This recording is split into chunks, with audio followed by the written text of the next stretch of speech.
The intention of this video is to show you how to access Google Drive and the basics of Google Drive. So if you'll open up a new tab for me, go to the website drive.google.com.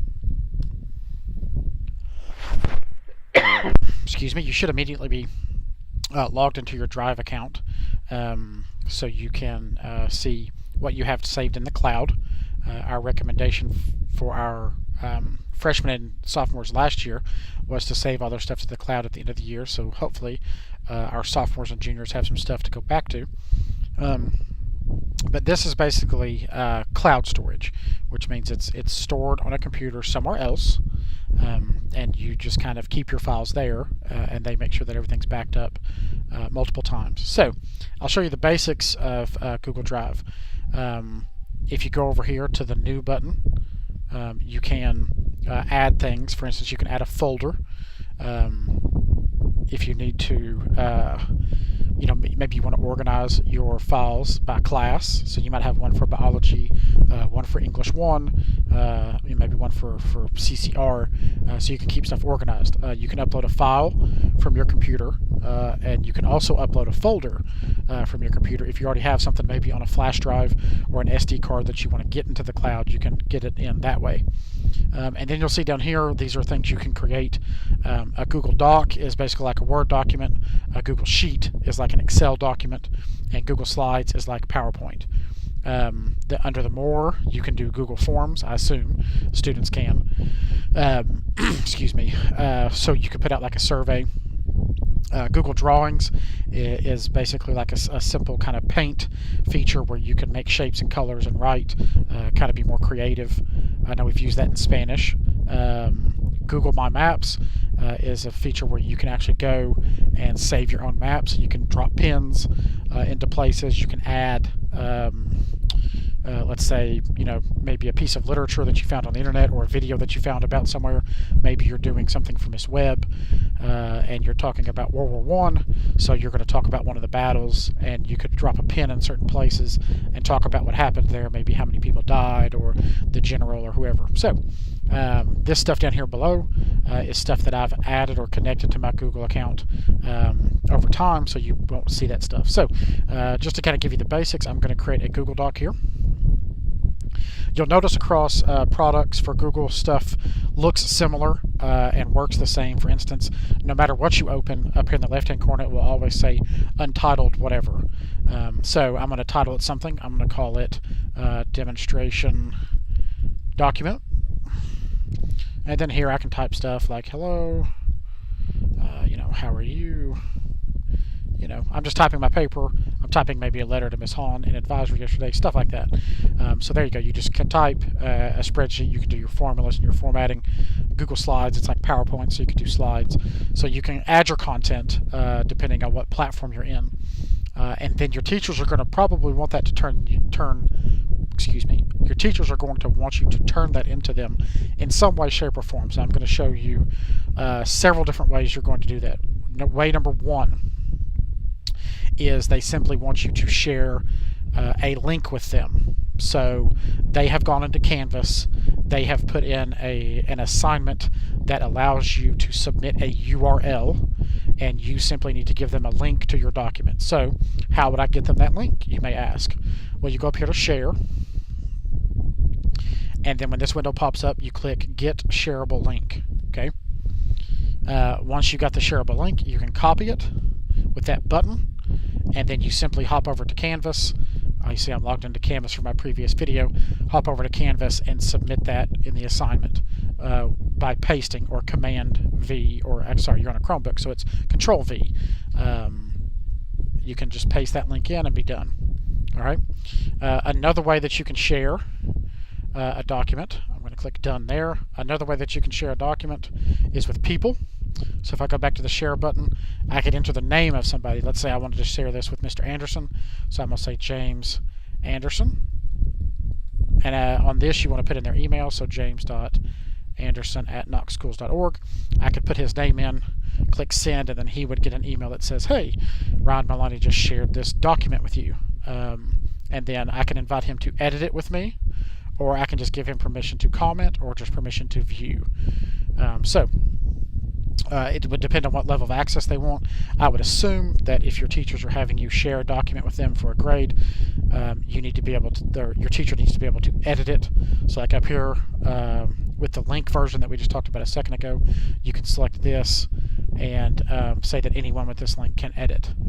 So that way your teacher could log into your file and actually edit it or leave comments and have basically full control, which they should be trusted with, I assume.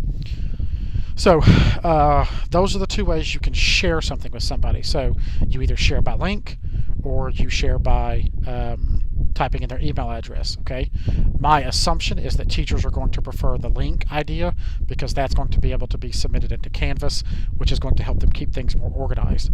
I can only imagine they do not want you to share by person, so you need to check with your teacher and make sure that you know which way they want you to share with them. Okay, so I'm going to cancel that out. Done with that. Okay, another way that you could submit a document out of Google Drive is they maybe want you to upload a file. Now this part is important to our juniors because I've already talked to Miss Blevins, who taught at Rome State for several years, and she is familiar with the D2L platform that our juniors will be using upstairs. D2L is basically Pellissippi's version of Canvas, and she says that D2L will not take a Google Drive link, so you actually have to upload a Word document. So a lot of people are probably thinking, okay, well, I'm in Google Docs, how on earth do I make this into a Word document? It's actually a lot simpler than you think. You simply go up here to File, then you go to Download As, Word document. Okay. Notice you can also download it as a PDF in several other formats. I'm not going to go into why you would use each one of these formats, but the two most common are going to be Microsoft Word or PDF. Word is going to be something that's editable by the person you send it to, so long as they have some sort of a text editing program, and then PDF is going to basically turn it into a flat image and they won't be able to edit it. So when I click that, you'll notice it downloads. So I'm doing this video from a Macintosh, so it's gone to my downloads folder, and then basically I could just go over here to Canvas and then I could upload that file from my downloads folder. Just to review, since we've talked about a little bit right now, we've talked about the different things you can do in Google Drive, how you can keep things organized with folders, how you can upload stuff that you have maybe on a flash drive or SD card, and then the different products you can create from. We've also talked about the 3 ways that you could get something from Google Drive into Canvas. You could share by link, which to my assumption is that's going to be the teacher's most preferred way. You could share with them person to person through Google Drive, which works, but I do not recommend that to our teachers.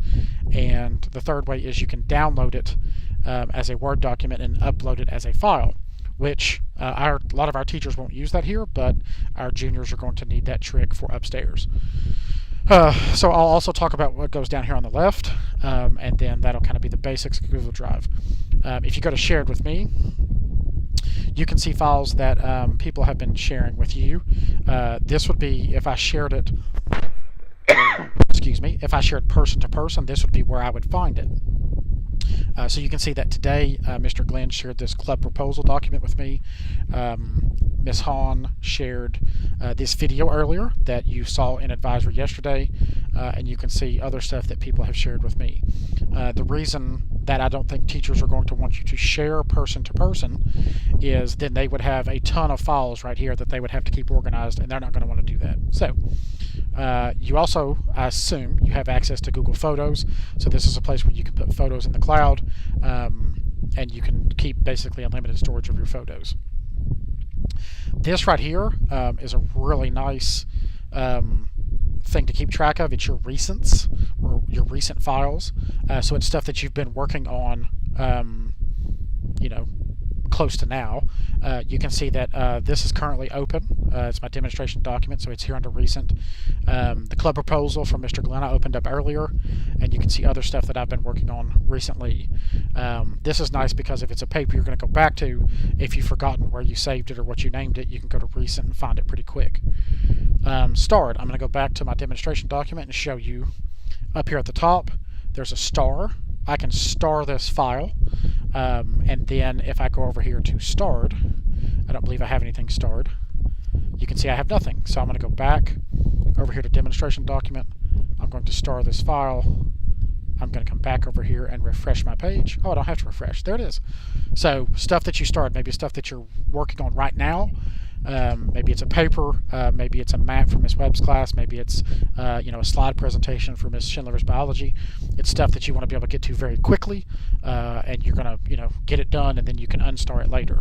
So you'll notice here, if I go back and unstar it, when I go back over here to start and refresh, oh, didn't have to refresh, I have no starred files or folders. So that's also another, if you want to utilize that, it keeps stuff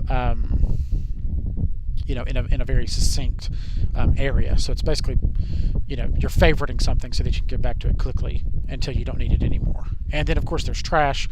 Anything you throw away lives in here, I believe, for 45 days. But since we're thinking about it, let's just Google it. Most questions that you ask are Googleable, so my recommendation is to always Google an answer first before you ask anybody else. How long do files stay in Google Drive trash? You can see I'm not the first one to ask this question. Let's see what this first link says. This isn't a Google website, so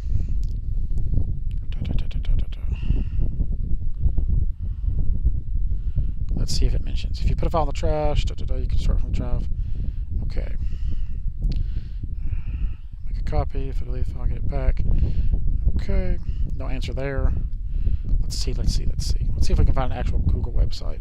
Productforums.google.com. This is an actual Google hosted website, so I'm going to trust answers here more than I trust somewhere else.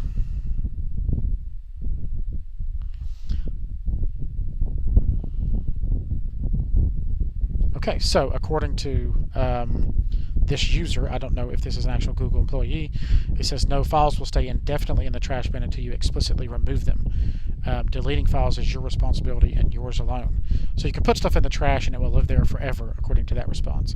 I didn't realize that was true, but maybe it is. So that's the basics of Google Drive. I've shown you kind of the stuff you can do. I showed you how to share a document. Your teachers are going to want you to know how to do that. Showed you how to download a document so you could upload it later. And then I kind of showed you these shortcuts down the left-hand side. So that's the basics of Google Drive, and I hope this video was helpful. Have a very good day.